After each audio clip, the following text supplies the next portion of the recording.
Good day, everyone. In this video, we are dealing with squares and cubes of factoring today. In this presentation, we're going to review factoring of swing method and by the grouping method. And then from there, we're going to factor by squares and then cubes.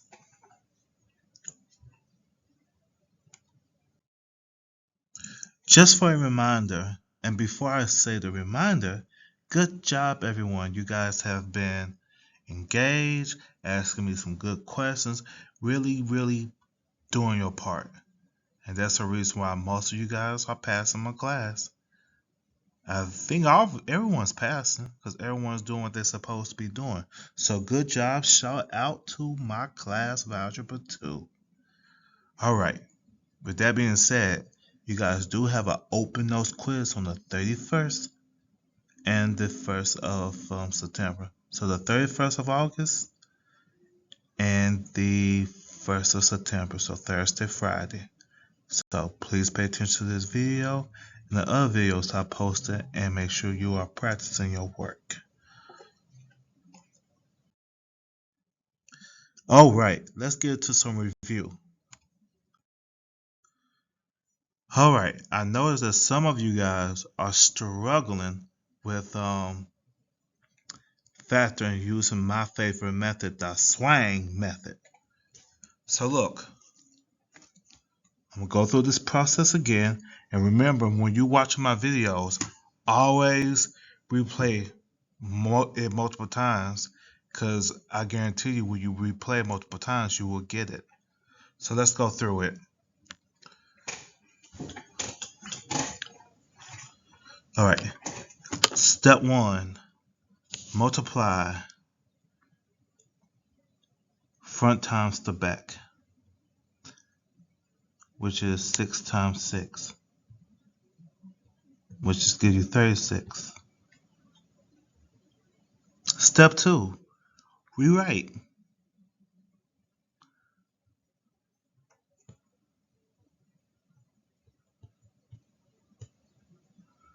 And replace.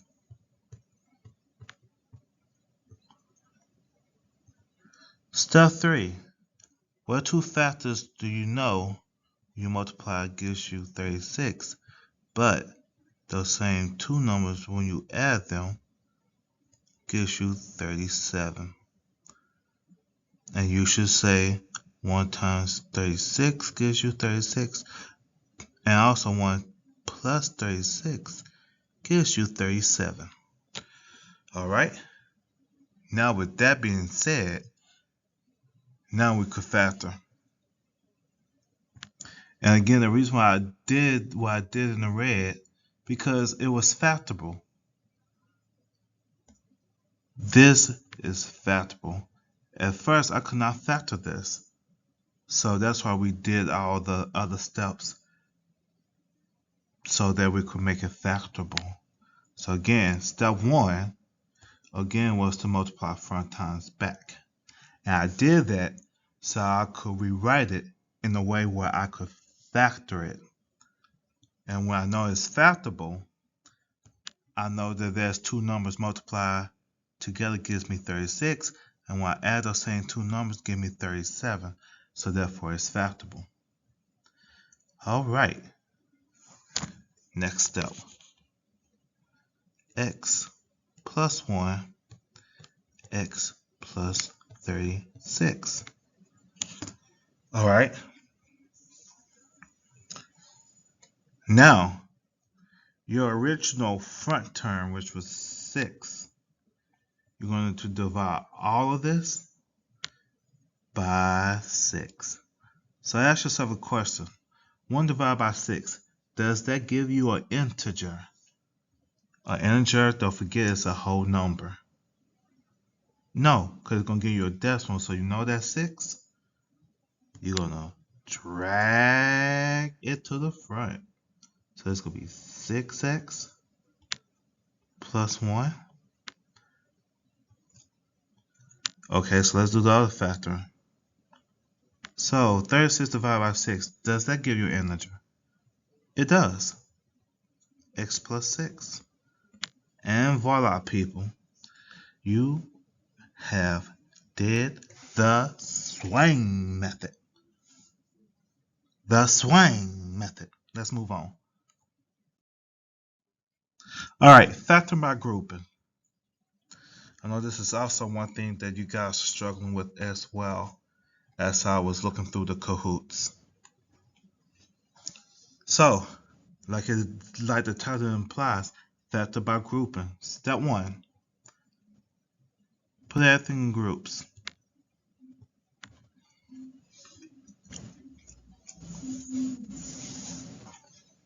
All right. So in your first group, how about this? Just so you guys could feel comfortable. My first group is going to be in black, and my second group is in purple. All right, so before I continue, let's look at the second group right quick. You see how I include that plus? You guys have a tendency of forgetting your plus and minuses because it's plus 3 right here. That's why you include that into the group. All right. With that being said, let's proceed. So in the first group, my greatest common factor of in the first group, let me do the numbers first. Do the numbers, then the variables. So the greatest common factor of 12 and 4 is 4. All right. Now when you're thinking of the variables, they both have in that group at least 2 n's.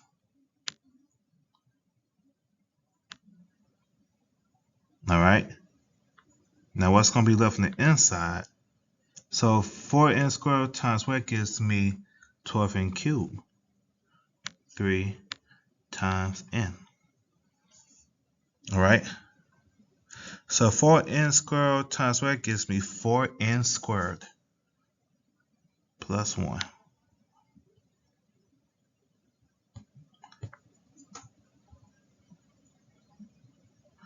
All right. So let's do our purple group.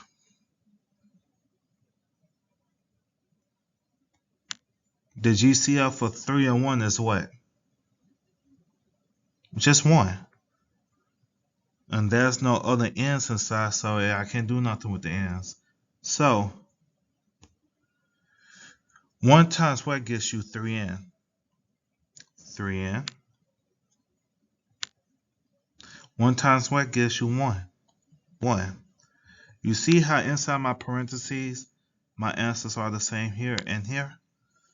That is how you know that your answer is correct. So now, let's put everything together. So what we have matched up is 3n plus 1. Put that right here. And your first GCF and your second one. So that's going to be 4n squared plus 1.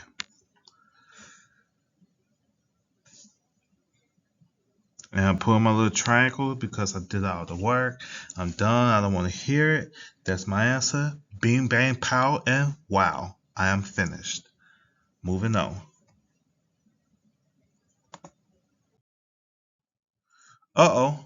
We got ourselves a little drama going on here. We got a bunch of letters. We got a lot of drama here, and I don't got time for it. But we're going to get through it. 34. Perfect. Like I told you guys before, group everything. So I'm going to use my group 1 to be dark blue.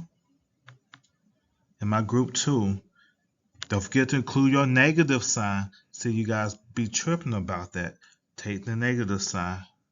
And my group 2, I will use red. Make sure that you include that negative sign because it's -5. All right, so let's do it. So in my black group,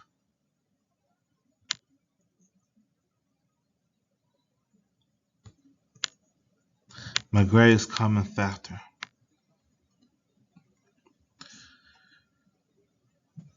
in that first group Let me erase this a little bit so we can see what we're doing. In terms of numbers, integers is only just 1. And I only erased the black parentheses so we can see what we're doing. Alright, do they have anything else in common? Both of those terms have at least an M. They both have an M. Alright, so on the inside of the parentheses, what's going to be left? So 1M times what gives you MZ? So it's just going to be Z. 1M times what gives you 5MZH squared. So it's going to be just 5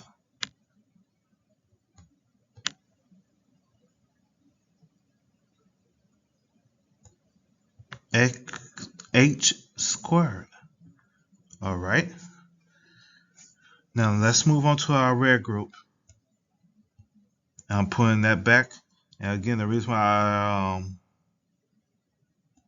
did all this, so I could see what's going on with the problem. Now, that's easy for me to read. So let me do my greatest common factor for my red group.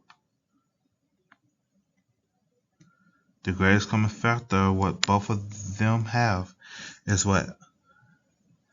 They have a 5, a negative 5 in particular, and also an n in common.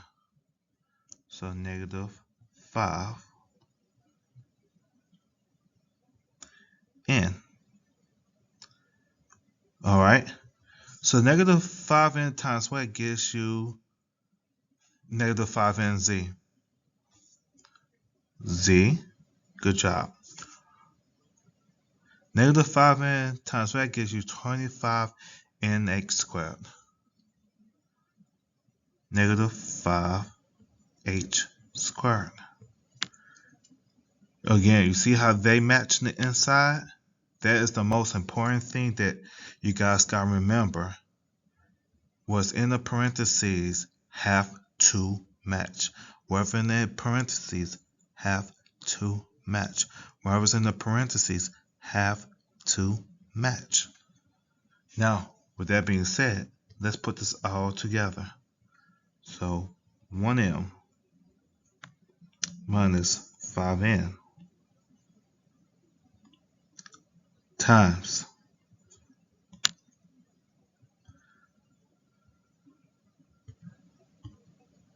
z minus 5h squared.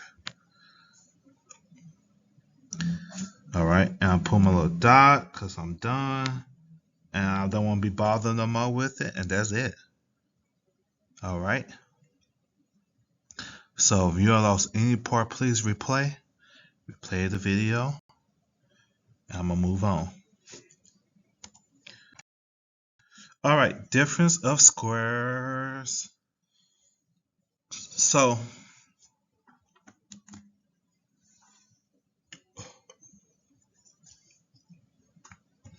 if you have a number that is a square, 25 is a perfect square of 5. And when we say square, we're referring to the exponent of 2. Alright? And again, when we say square, we are referring to the exponent of 2. Exponent of 2. Exponent of 2 is another word for square. Alright? So 36 is also a perfect square because of 6 squared, or 6 times 6. And for 5, 25, 5 squared is 5 times 5. Alright, if you got this, difference of squares is going to be easy. Alright, so this is a notation saying that ab squared, a squared minus b squared equals this. On your quiz, you may have to learn how to show me that they are equal to each other. Alright, so let's do it.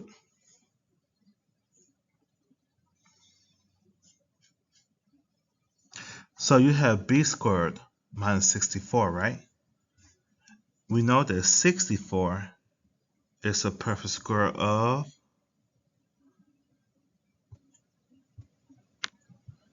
8. 8 squared is being 8 times 8. And we know that b squared is just b times b. So with that being said, let's do it. B minus 8, b plus 8. And that's it. That's all you have to do. Now, if we want to check our work to make sure our work is correct, let's just do our formula method. B times b is b squared. B times positive 8 is positive 8b. Negative 8 times b is negative 8b. And negative 8 times positive 8 is negative 64. When you combine your terms together, you're going to get b squared minus 64 because those positive 8b and negative 8b cancels out. Alright, not so bad. Same thing applies here. So we know that 25 is a perfect square of 5 times 5. And we know p is the perfect square of p times p. So it's going to be 5 minus p, 5 plus p. And of course, if you want to check your work to make sure you're right, you will get 25 plus 5p when you multiply minus 5p minus p squared, and then when you cancel out, that's going to be 25 minus p squared. I just answered my question, I checked my work, and I'm good to go.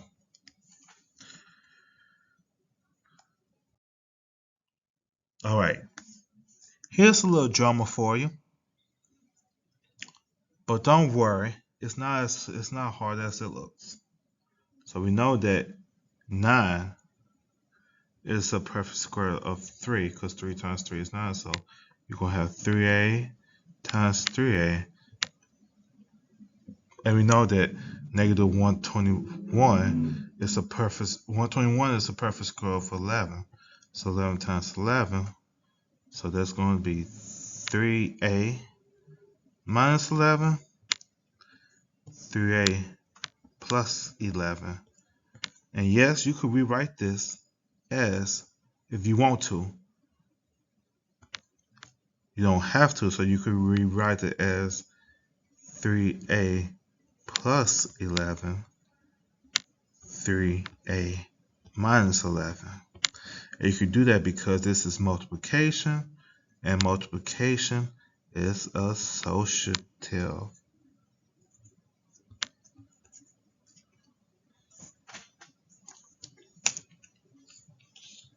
All right, and it's also commutative as well. So let's move on. All right, this particular problem, it's not hard at all. And we could do this right quick. So it's going to be 6a squared minus 5b squared with 6a plus 5b. And both of those are going to be squared. Because when you multiply all this together, you're going to get what you get. So you're going to get 36 a squared plus 30 a squared, or 36 a fourth plus 30 a fourth minus 30 a fourth minus 25 B fourth. Or BA, I'm sorry, BA, AB. And I will go over this problem in depth when we are in class, alright? So don't worry about this one. So no worries at the moment. We'll deal with that some other time. Alright, solve the difference of cubes. Alright.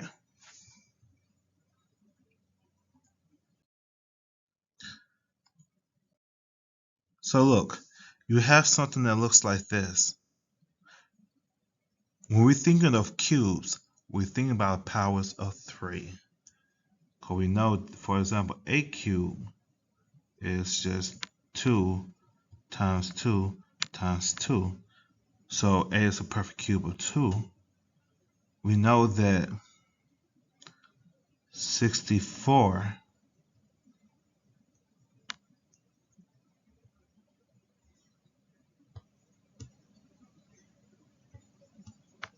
well, I don't know why I'm having problems.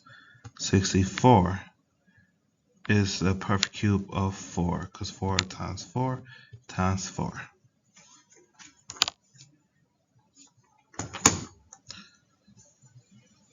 Alright, so let's try to make it easy for us.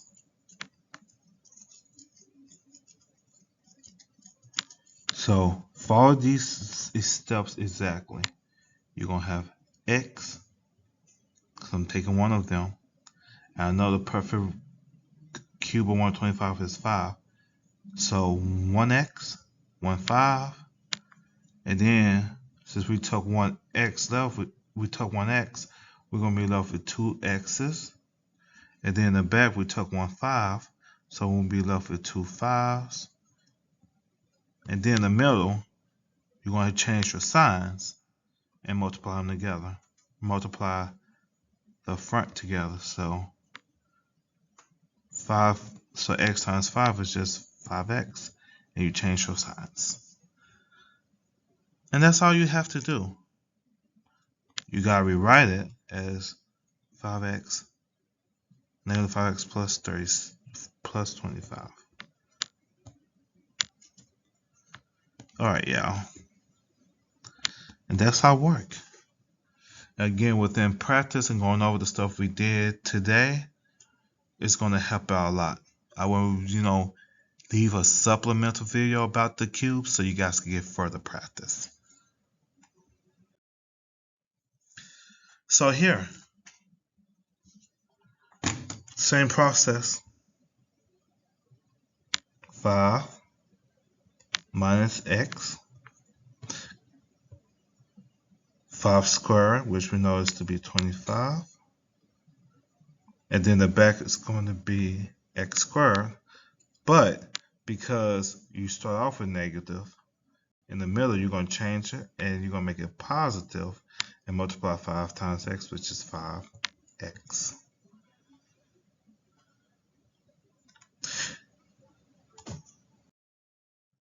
Alright, let's do this one right quick. So I know I'm going through these cubes a little fast. You need a little explanation. I will have that additional video for you to look at. Alright, so we know that 8 is a perfect cube of 2. But because we got x cubed, so it's going to be 2x, 2x, 2x. When we multiply those together, you get 8. 27 is a perfect cube of 3, so 3 times 3 times 3. Because we're dealing with positive, and we're going to do one of each in the front, 2x plus 3. So you see how that middle is positive in the front? In the back, the middle is going to be negative, and you're going to multiply it together in the back. So let's do this. So 2 squared, 2x squared. So 2 times 2 is 4. X times x is x squared. So it's 4x squared. As I told you before, because this is positive in the middle, it's going to be negative in the middle for the back. 2x times 3 is 6x. And 3 times 3 is 9. All right, that's it, y'all.